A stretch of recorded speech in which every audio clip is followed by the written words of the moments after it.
Chapter 25. 3 days after his arrival in the province, Festus went up from Caesarea to Jerusalem, where the chief priests and Jewish leaders presented him their formal charges against Paul. They asked him as a favor to have him sent to Jerusalem, for they were plotting to kill him along the way. Festus replied that Paul was being held in custody in Caesarea, and that he himself would be returning there shortly. He said, "Let your authorities come down with me, and if this man has done something improper, let them accuse him." After spending no more than 8 or 10 days with them, he went down to Caesarea, and on the following day took his seat on the tribunal and ordered that Paul be brought in.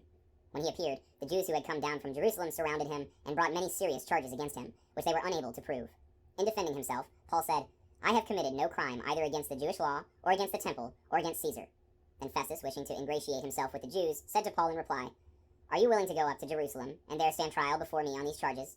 Paul answered, "I am standing before the tribunal of Caesar. This is where I should be tried.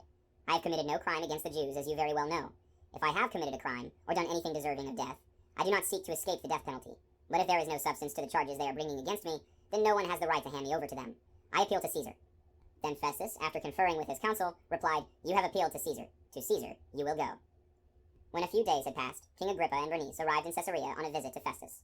Since they spent several days there, Festus referred Paul's case to the king, saying, "There is a man here left in custody by Felix.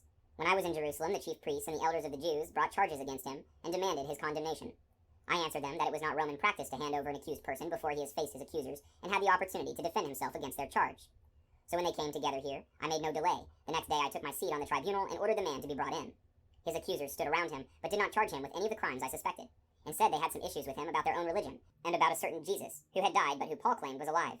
Since I was at a loss how to investigate this controversy, I asked if he were willing to go to Jerusalem and there stand trial on these charges. And when Paul appealed that he had been in custody for the emperor's decision, I ordered him held until I could send him to Caesar."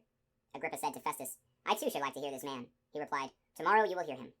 The next day Agrippa and Bernice came with great ceremony and entered the audience hall in the company of cohort commanders and the prominent men of the city, and by command of Festus, Paul was brought in.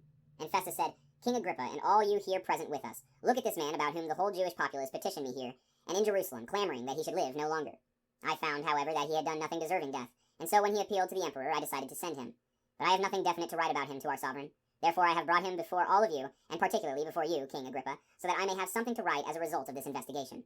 For it seems senseless to me to send up a prisoner without indicating the charges against him."